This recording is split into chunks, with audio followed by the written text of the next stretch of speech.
Hello, my name is Adelene Cheong. Welcome to today's live conversation. In today's conversation, I'd like to share with you about sitting positions, and that includes sitting for meditation and potentially how we could relieve tension from lots of sitting. So, thank you for joining me. Hi, Barbara. Hi. Hi, Jane. Hi, Ali. Hi. So, in today's topic, I was thinking, I'm hoping that it could also share some exchange with you, and also encourage some of you to explore some of your sitting positions, because we've just been working from home, maybe for some of you, or maybe your family members, other household people who are sitting a lot, and potentially also how we could release tension from long hours of sitting. And that, I think, it's beyond just during this time that we are at home. I think it's just in general that our culture just encourages a lot more sedentary things to entertain or to even learn. So I was just reviewing myself in terms of how much, like in terms of screen time, or at least having to be still seated in order to engage with the material or things that I'm doing. So for example, when you practice or your student practice online, they're probably also sitting and then engaging, yes, doing a little bit of movement. But you can imagine also teaching a little bit of demonstration, but now, like I'm talking to you, I'm also sitting. So there's a lot of sitting. There's a lot of, even when I'm doing some of my reading, I'm also sitting. Like whether I'm reading my Kindle, whether I'm reading articles or journals, there are lots of like just sedentary, just sitting as well. So considering also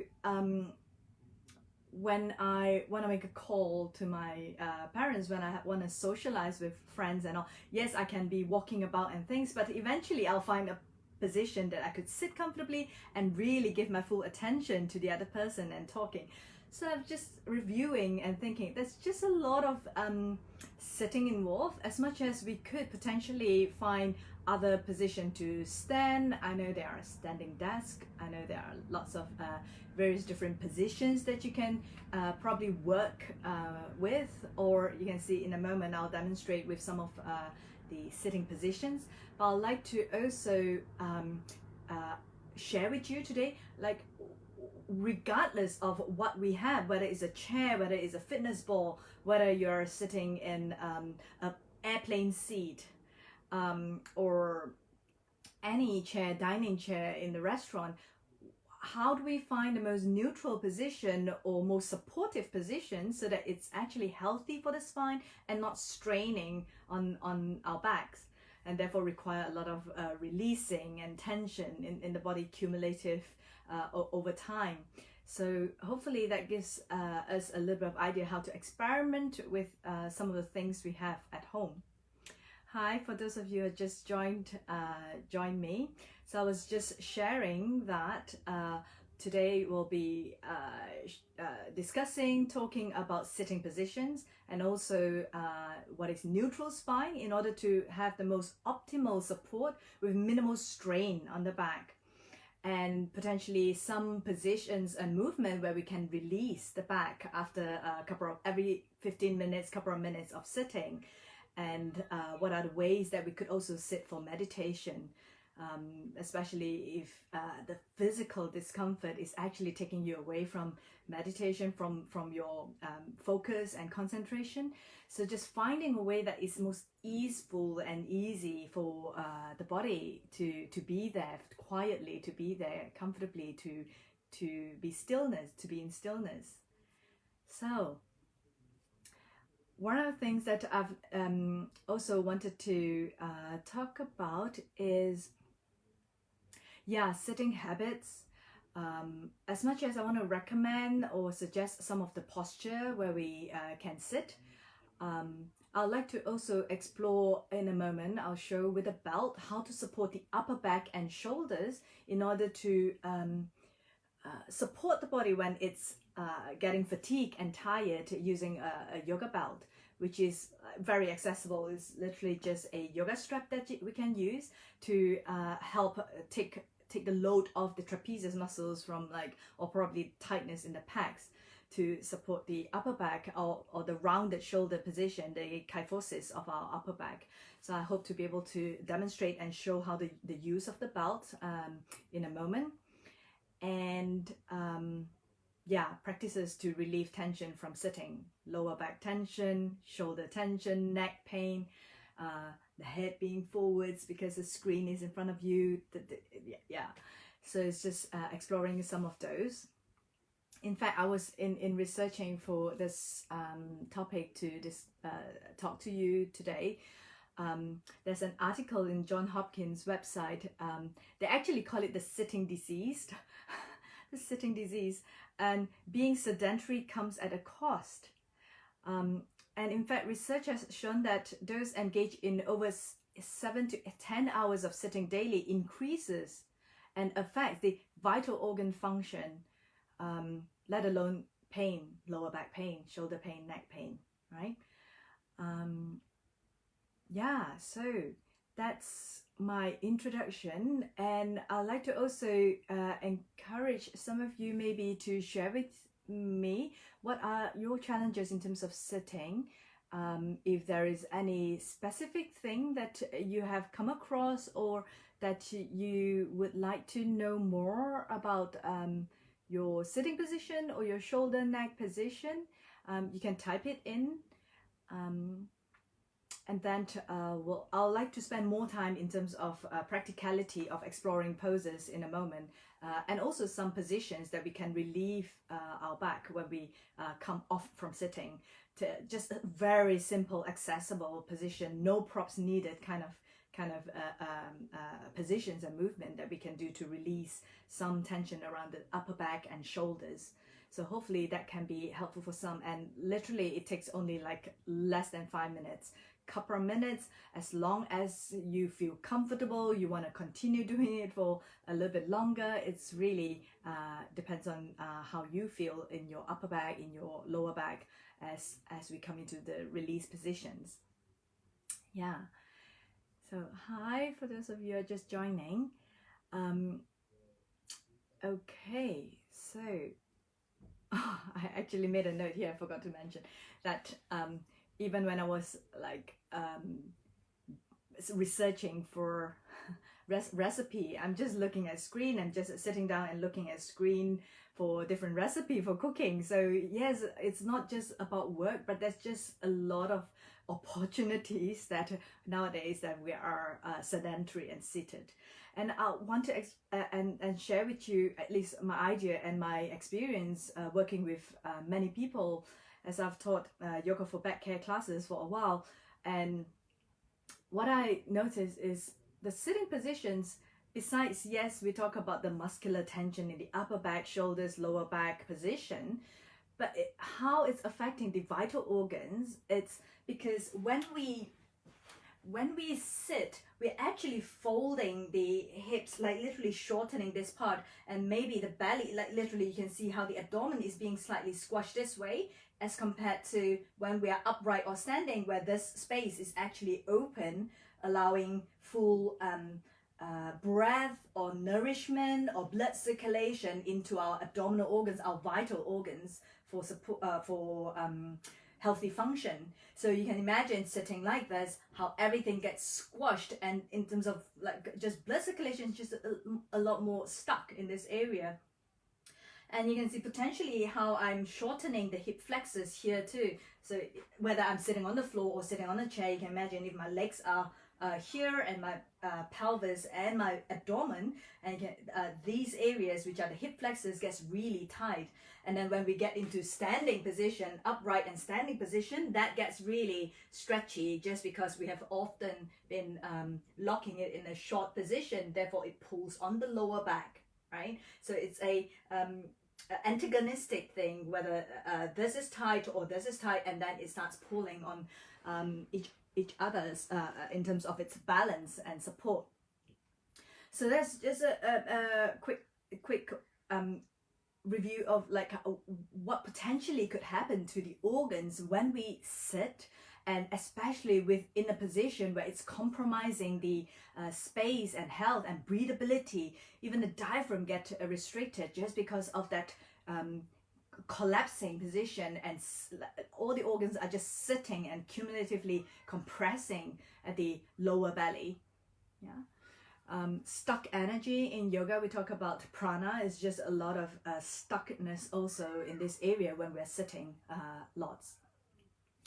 So here Barbara was saying that she's quite fatigued, and some sitting surfaces are so high that the legs are in the air.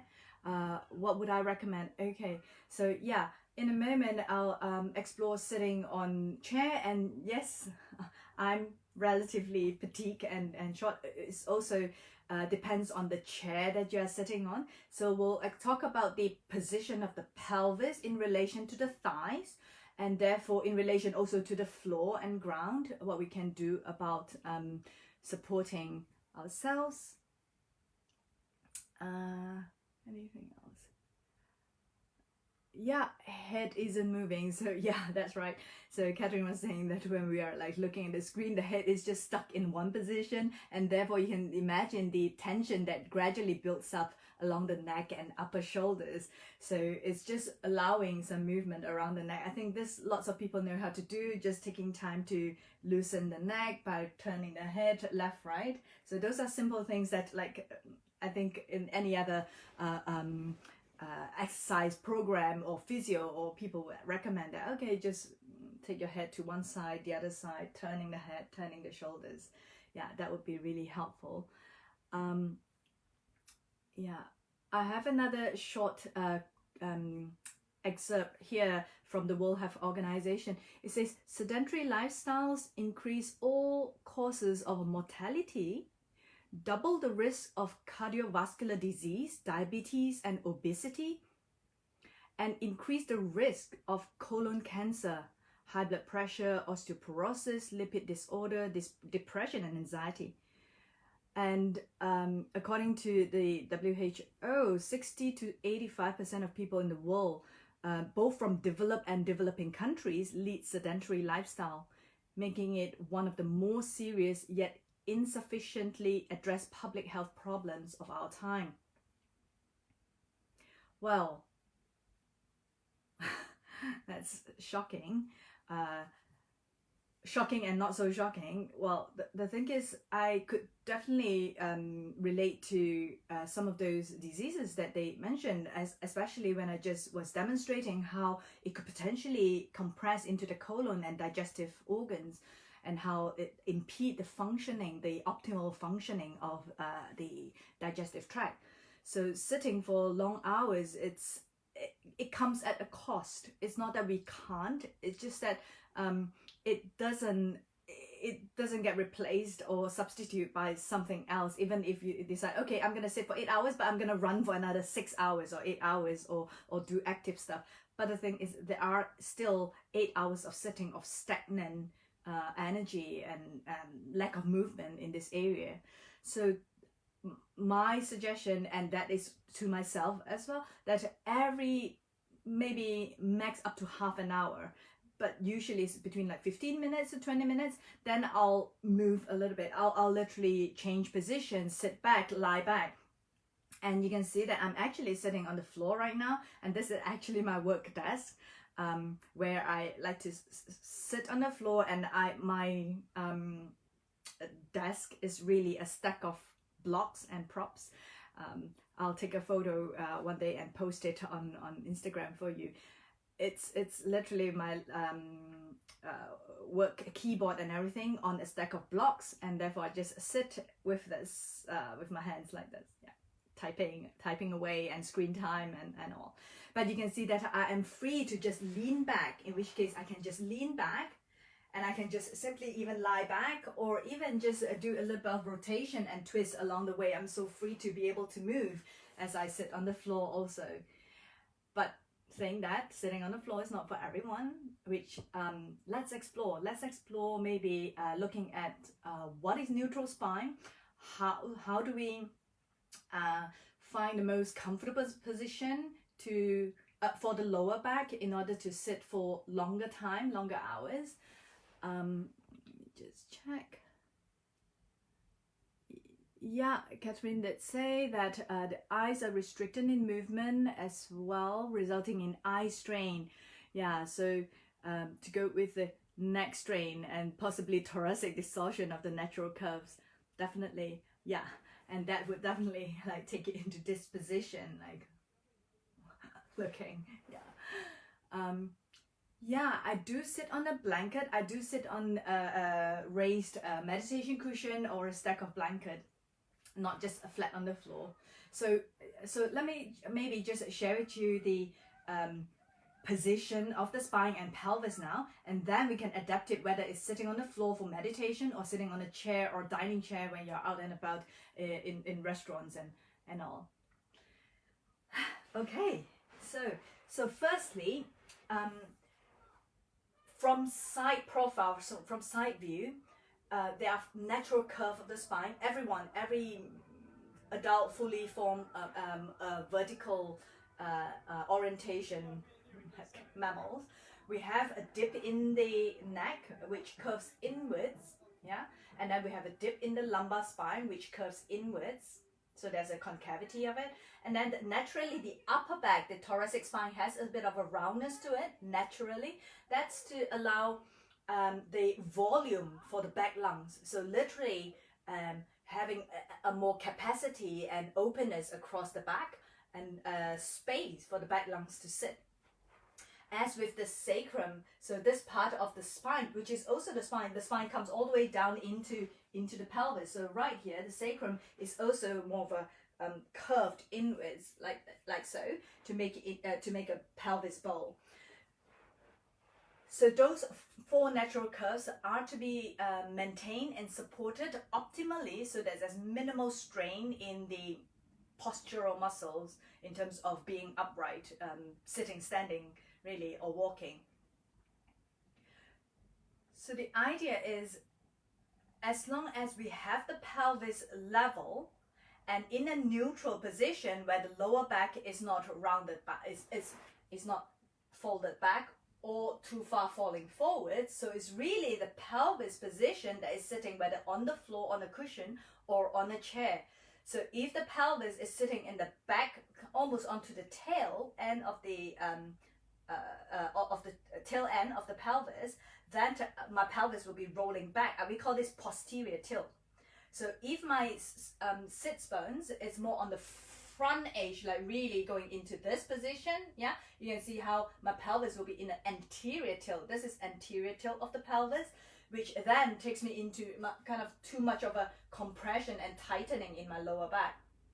So what does it look like when we sit on a chair? I happen to have a chair here. So I'd like you to experiment this with me, and I suggest you maybe, if you have a chair close by, just put your camera somewhere as long as you can see me still and hear me, and come to a chair and maybe have a couple of blocks and blankets close by. We might need to adjust the height of the chair depending on your height and your size and your legs. So firstly, when I sit on a chair like this, can you see that I'm trying to sit more in the middle of my pelvis? This is more my tail end, my posterior tail end of my pelvis. So this is more of the front end of my pelvis, right? So it's more in the middle where I can feel the 2 sits bones left and right on the firm surface. It's easier initially to use a very firm surface of support, so that it gives you more direct, immediate feedback.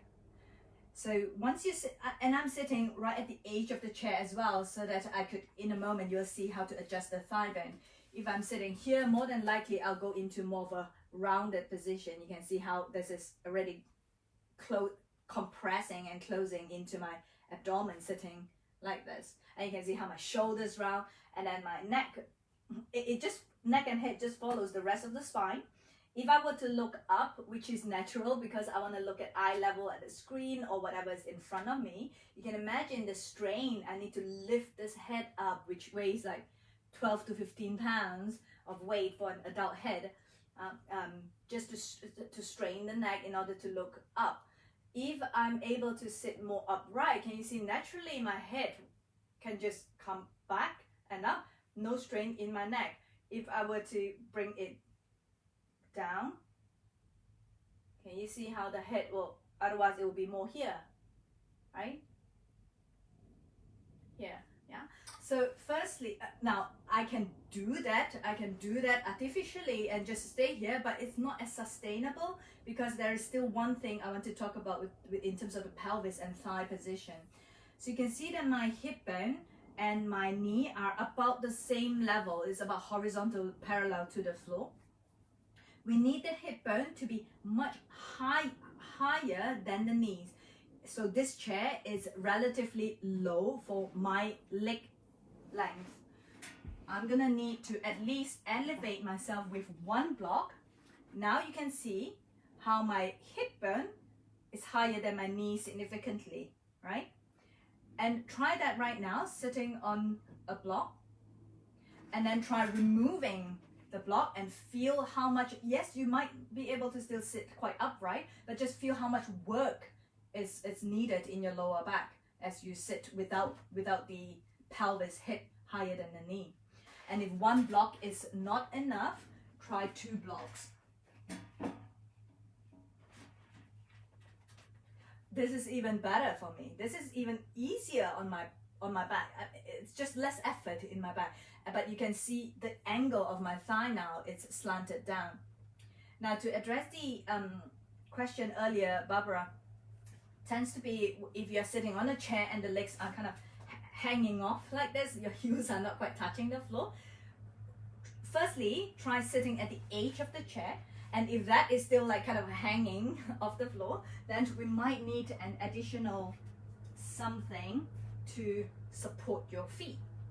So you can put your feet onto a stack of a block or a stack of blanket or a cushion so that it's not dangling, which pulls on the hip flexors and lower back. So that could be an option. So just explore what works for you in terms of height, in terms of hip bone, knee. And in a moment when I sit down on the floor, I'll show also the meditation position and how we can also achieve this angle of the thigh. So it's about 100, they're about 120 degrees. And therefore it's really popular now with those kneeling chairs. If some of you have seen kneeling chairs, have you? Kneeling chairs are, the chairs are literally, they're pads here. There's no backrest at all, where you're literally sitting on, like almost straddling on a horse straddle, where you're sitting like this, pad where you can kneel against the chair, and there you go, that's your sitting position, because they really wanted to bring your knees down and the thighs to be at an angle downwards in order for the pelvis to be in neutral, easier for the lower back, and therefore to support your upper back, neck, and head. So if you have tried this position right now, at least elevating the sit, sitting at the edge, and also finding a kind of a 90-degree angle that is comfortable for your ankle here, try that right now, and maybe if there's question, then you can immediately type it in, or at least let me know if it works for you. Then give me a little thumbs up so that I know that this works for you. And then I would like to introduce a few more other things. So you can see I also have this, which is more of a squishy cushion, which is very similar to if I were to sit on a ball. Now, what's the difference between sitting on a ball versus sitting on a chair? For the longest time, when I am sitting in front of a desk instead of the floor, I sit on the fitness ball. But it does need to be an appropriate height and size for you. So what happens is I'll come back to this in a moment, I'll just put this here. When we sit on a fitness ball, firstly, you can see that this is inflated to the size, to the diameter that is appropriate for me. You can see how my knees are lower than my hip bone. Okay? So if for someone who is taller, you might need to get a bigger ball. They are like 55 centimeters, 65, 75 centimeters for different height. So you might need to buy the appropriate diameter of the ball that you need. But you can see that how my feet are planted like 90 degrees. There's no strain. Ankle, my feet, both feet, left and right, are planted on the floor. Thigh bone, angle, hip bone a little higher. And what's different here, basically this shape is the same as the chair, but what's different here is that this is squishy. So this is squishy. So as my full 50 kilo, 60 kilo of weight sit into the ball distributes the pressure across, and there's equal pressure from below coming up from the ball to have an even spreading pressure that supports me upwards. So there's a very distributed, even upward thrust and also downward heaviness of my body weight against the ball. So it actually distributes the weight quite nicely. But also it helps me be a little bit more alert, that I'm not just stagnant sitting there for hours, that I have a moment that I can just rock a little bit forwards and stretch a little bit, or even simply shift back and lie back for a moment every now and then, and then coming back to sitting, right?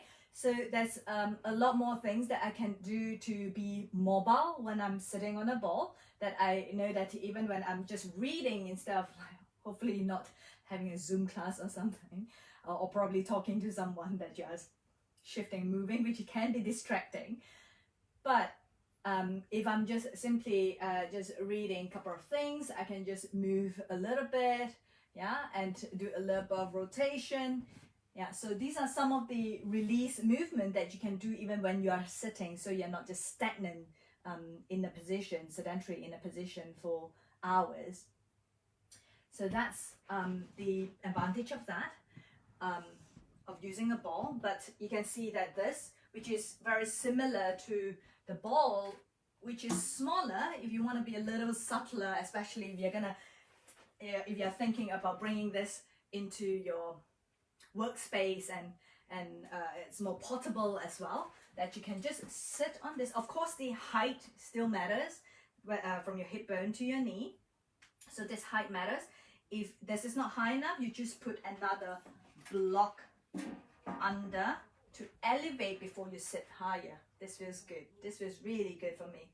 And you can see that I can still rock a little bit. It encourages my core to activate to maintain optimal engagement and support, so it doesn't get just into a sloppy falling back. And you can see how this is really scrunching and also really straining on the lower back and compressing into the disc. Actually quite strong on the disc when we come into a flexion like this with our full body weight sitting on the intervertebral disc. So this is your potential exploration for your sitting. And some of the release position, yeah, before I get to the floor also, some of the release position you could do is, if you have a desk in front of you, that you can simply, from this position, round, not passively hanging, so you can put your hands on your desk, but not passively just falling into the desk, but you're actually rounding to stretch along your back all the way through your neck and head. You can rest your head on your forearm. So right now, if you have something in front of you, you can do this with me, that you're actively stretching the muscles that's running parallel on either side of the spine, and releasing it, stretching and releasing it just 2 or 3 times, or as much as you feel nourished by that stretch. Yeah. And then of course you can take it back. If you have a little bit of a backrest or something behind you, you can hold on to it and just push your hand down firmly into the chair, not pushing your full body forwards, but more so lifting your sternum and your chest up towards your chin. So it's like a little bit of doing Ustrasana, your camel pose in yoga, camel pose, but except that we're not kneeling, that we're sitting. So you're lifting the sternum, breastbone up towards the chin, and doing a little cat-cow and then lifting it again. Yeah. And of course, then you have your regular twist. You can see that twist, I'm really allowing my legs and pelvis to move along. So I'm not just holding my pelvis square as I twist. That might, again, torque on the SI joint and the disc. So we want to allow the legs to really fall, which also really nice stretch along my hip, whereas I allow my legs to kind of come round one side, the other side, right? Of course, the simple neck release there, shoulder rolls, one way, the other way, and very simply just interlace the fingers and push it up towards the ceiling, just to get a little bit of upper back stretch there, right? So these are some of the things that you can mobilize your spine from sideways, front, back. Of course, the best thing actually is to stand up and move around a little bit. But similarly, if you were to be sitting on the floor for your meditation, for any seated position, same thing, I would like to arrange myself in a way that my hip bone is higher than my knees. So if I'm sitting like this, you can see how my knees are way up as compared to, like, you can see the angle of my thigh bone is more upward like this, yeah? So I would at least need to sit on, of course you can sit on blankets, a stack of blankets, meditation cushion, but I'm just having this right now. I'll just sit on this and see how that feels. So immediately here, you can see how it changes the relationship between my hip bone and my knees. So you can see how the hip bone is higher than the knees, and also depends on how you arrange your legs. If you cross your legs, yeah, it's less stable for me right now that I'm on a squishy ball. I'll probably use a firmer cushion, but I'll probably take Siddhasana with the legs crossed like this, where my knees are lower than my hip bone. If this is not the case for you yet, so come down, sit on the floor with me briefly, and grab a couple of blankets maybe. So instead of this, you can use blankets. This is not quite satisfying for me. I'll probably go a lot higher than this.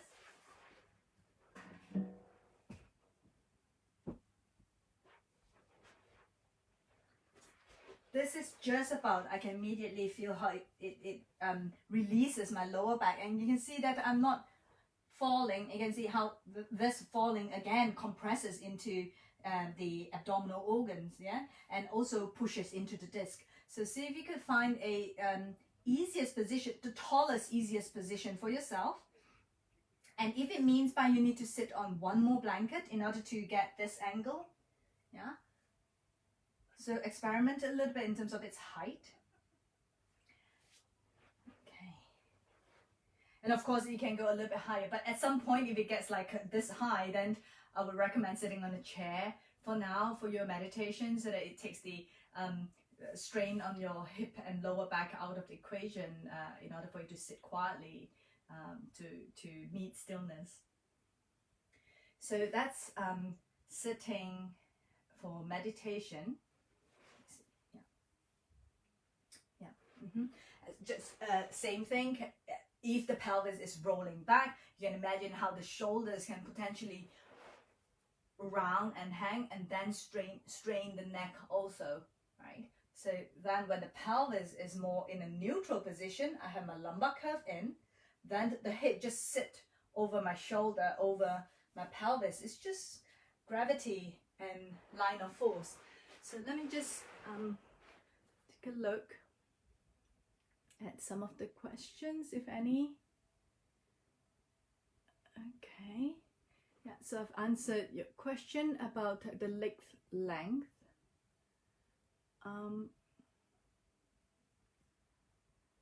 Seeing the spine from the side in all this sitting position, yes, especially with the ball, Catherine was saying.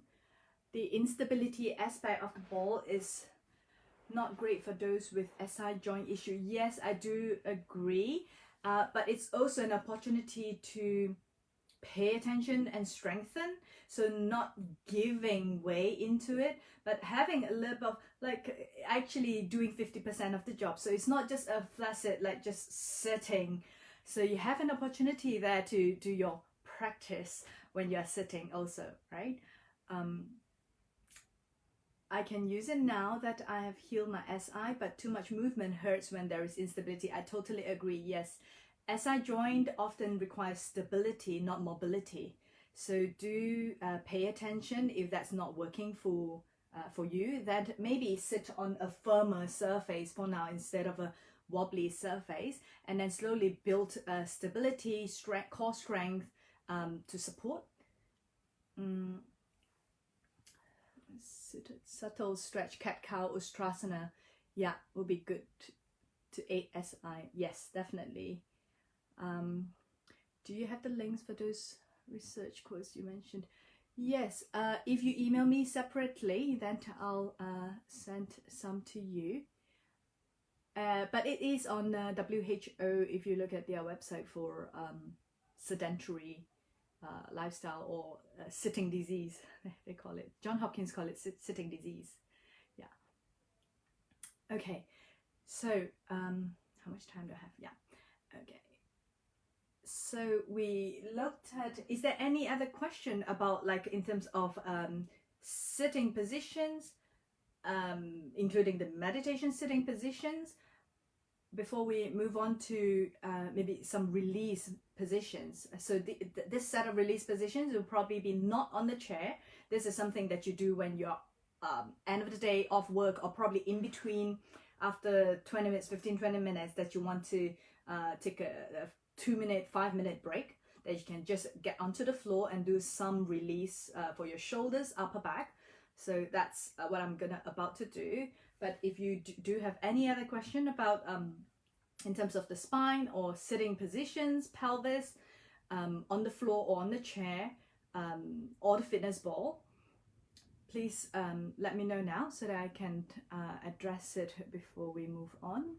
Or maybe it could be towards the end. I'll come back to your question if you could just put it down in the chat box, the message box. So now I'd like to invite you to join me in coming down to the floor and do some release movement and positions that can be very simple, accessible. Anyone could do it as long as you can get to the floor, of course, comfortably lie on the floor. And you can modify it. You can do it as little or as much as it feels comfortable for you. So let's go. So firstly, we'll need simply just a cushioned surface, just so that you are comfortable to lie on your back. Of course, if you're happy lying on a wooden floor, that's absolutely fine too. But I have a carpeted floor here, so there's a little bit of padding for me.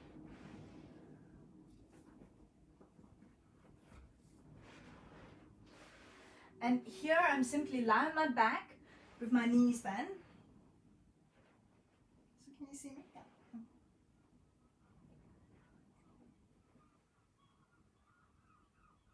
And I'm going to stay here simply just for a few breaths, so barely, maybe 2 breaths, 5 breaths, 20 breaths, as and when you feel appropriate, whenever you're ready to move.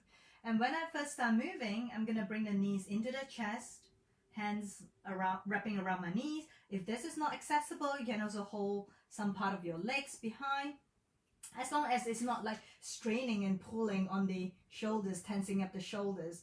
So you're really just relaxing the arms, or just letting the arms hang on your legs. So my shoulders are dropped rather than pulling on my legs. So that's helpful to pay attention to release the shoulders, and really pay attention to the contact against your back body. So the weight of your head, the weight of your upper back, your ribs, rib cage and your chest, the weight of your pelvis. Once you've kind of detected the weight of it sinking, then you can take your arms and legs, fully extend your arms and legs, and give yourself a big, nice stretch. Now, when I'm stretching here, it's not just about stretching the arms and legs. I'm really stretching the trunk. I'm really stretching the inner surface of my waistline. I'm really stretching the inner sides of my chest and lungs as I take my arms up and over. Couple of breaths, or when you feel appropriate, you just glide and pull your knees back, your legs back. It could be one leg at a time if that's easier for you. And then bring your arms back into this same position from where we started. Again, releasing my back, releasing the weight of my head, back of my chest, releasing the pelvis.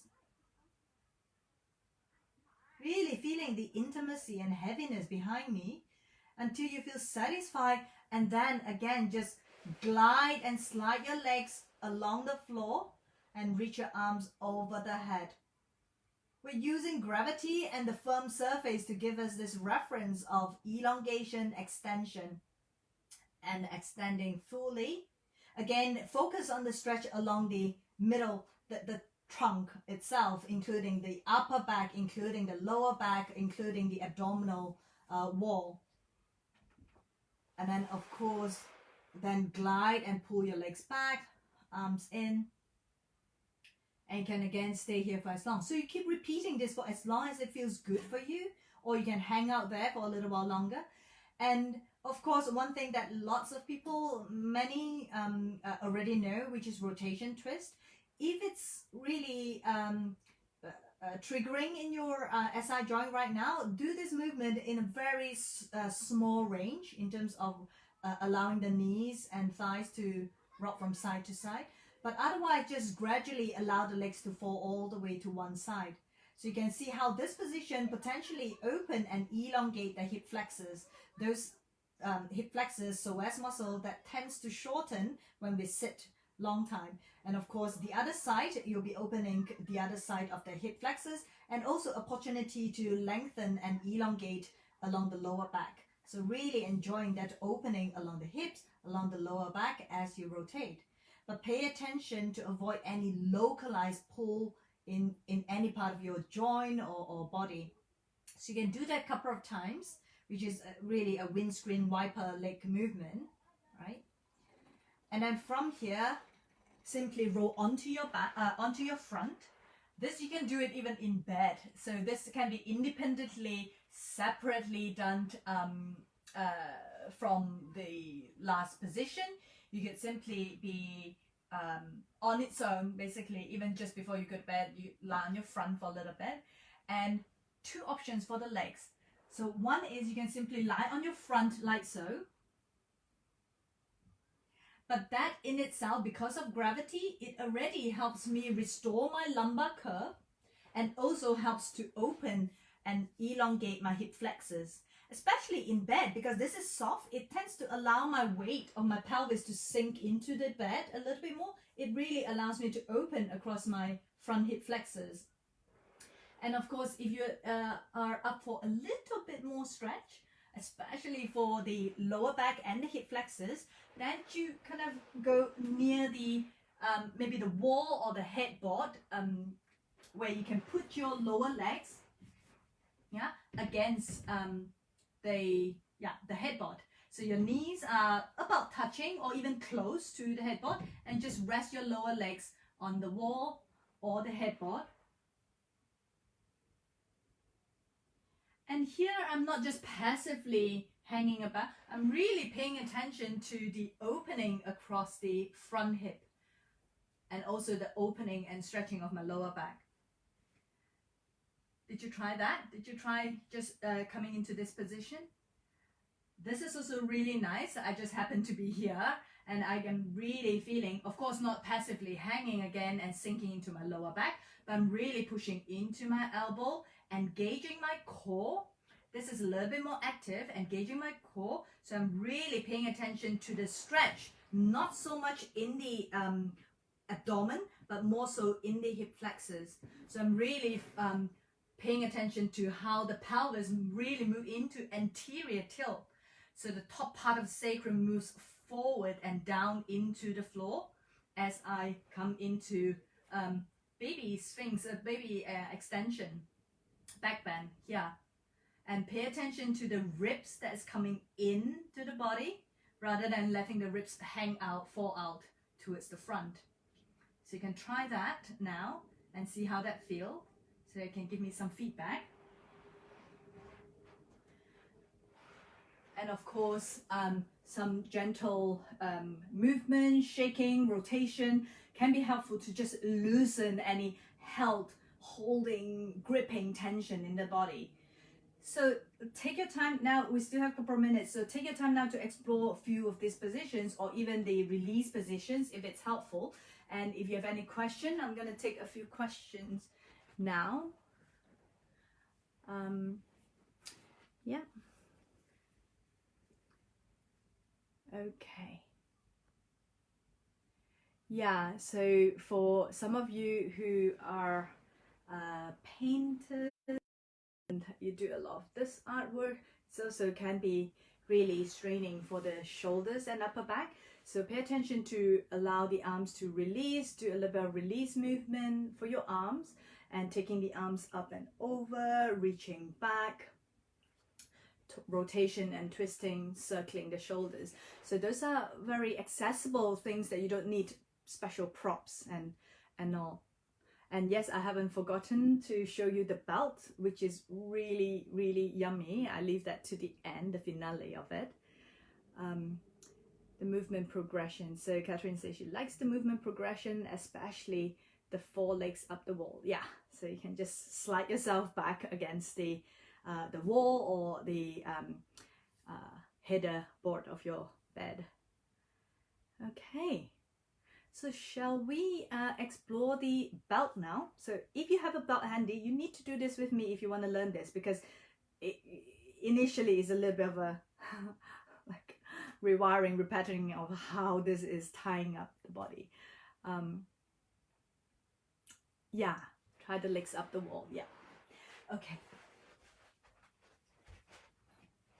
So I have a 2.5 meter belt, which is right for my size. If you have too short a belt, it can be, well, we'll see how it wraps around your body. It depends on your size. It depends on the length of the belt to match you. So once you can see it, and you know that this video is recorded, so it'll be on my YouTube channel. If you need to refer to again next time when you want to do the belt again, towards the last 10 minutes of this hour-long video.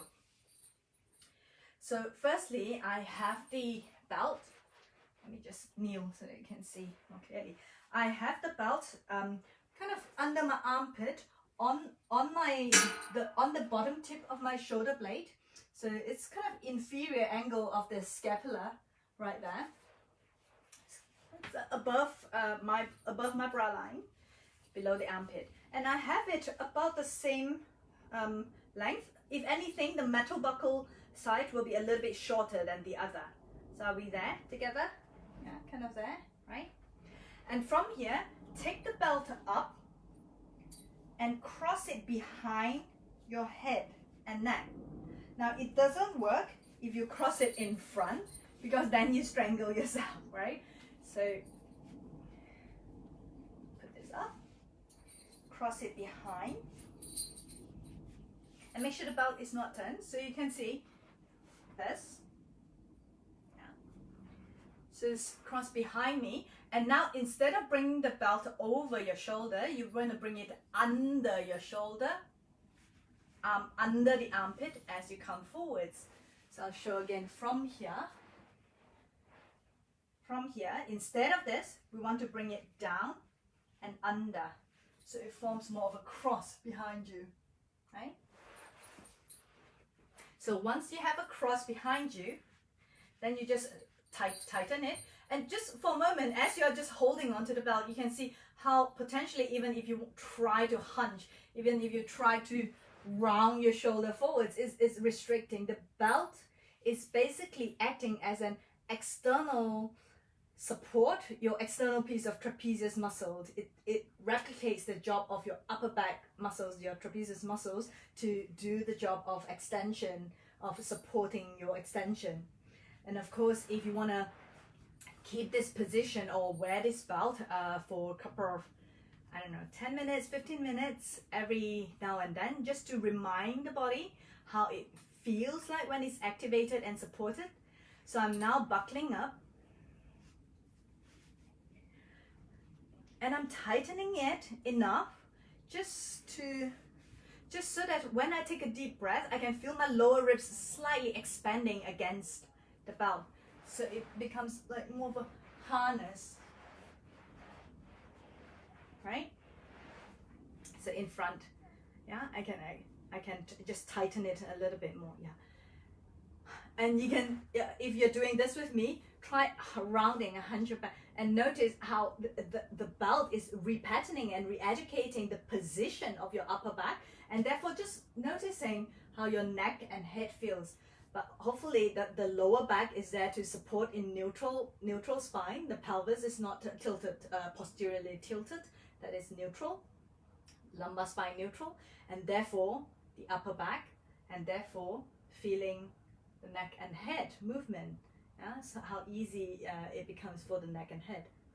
So now that we've been wearing the belt for maybe barely a minute or two, we're going to remove the belt and see if it's working, or probably how it feels in your body. So let's go. In fact, I've given this harness, this belt, as a homework for some of my students, to wear it on and off, not the whole time, just because when you wear the belt for the whole time, it's like using a crutch. You're just leaning and depending and falling into the support rather than activating and DIY it yourself to repattern and recruit the muscles to be able to do the job. So then now that you are removed the belt, if you have removed the belt, just take a moment to feel the imprint of the belt around your upper back, that you can still feel the sensation of the belt, how the upper back is activated in order to support where the shoulders and chest needs to be in order to support your upper back. Again, make sure the pelvis is neutral, that you have not gone into a posterior tilt or too much anterior tilt, depending on your sitting or standing. And in that position, just notice how free your neck and head is without the belt, because you still have the memory of how it feels like with the harness. Yeah. So how is that working for some of you? Would be good for lengthening hip flexors. Yeah, that's it. So Catherine was commenting for the earlier position where our knees are bent against the wall or headerboard of the bed. That is great for lengthening or elongation, releasing the hip flexors. And it's easy, accessible anywhere. Yeah. Belt was too short. Yes, you'll need to find a longer belt, or if you have two belts, you can buckle one end to another end, but then you have a super long belt, one end to the other end, and then wrap. Then you'll have super long belt though. So I would recommend 2.5 meters or 3 meters for an adult. Of course, if it's a shorter belt, then it would be for your teenager or your child or something, which is a smaller frame person. Okay. Any questions so far about the sitting position, meditation seated position, or chair seated position? Release series that I've just showed you, I intentionally choose a very simplified, accessible, no props sequence of positions and movement, some rotation, extension, flexion, that is accessible, so that there is no excuse to do a little bit of release just for a couple of minutes. And like you said, like I've just mentioned and showed you, it doesn't need to be extensive. It doesn't need to be half an hour. It could literally just be your 2 minutes break, your coffee break, waiting for the coffee machine to run and things whilst you're at home. Then you have a space to simply quickly lie down and do a little bit of a release. How often and how long would I recommend the belt during the day for the body to learn? it really depends on your sensory signal, how sensitive are you in terms of remembering the sensation in your body. So what I would say is maybe wear it, especially I know Barbara quite well, so I would say maybe wear it for like 5 minutes, and for some I would say maybe wear it for 15 minutes even, 5 minutes to 15 minutes, but not too long, because ultimately it's there to remind rather than to lean onto. It's not a crutch, right? It's something to remind how it feels like when it's supported. It's how it feels like when it's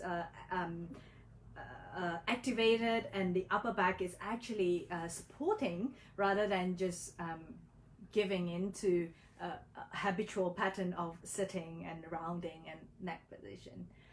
So pay attention to your upper back. That often would sort out the position of your neck and head.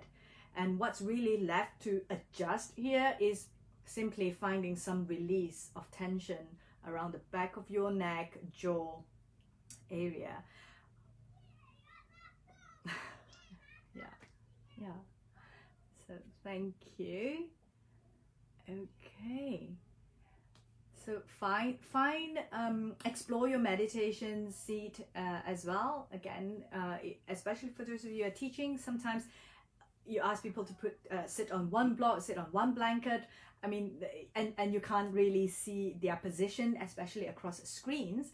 Then I would like literally just give them an instruction, like not even instruction, it's more information that could you support yourself in a way that the pelvis, your hip bone, like they know where the hip bone is, otherwise I'll point it to on my body.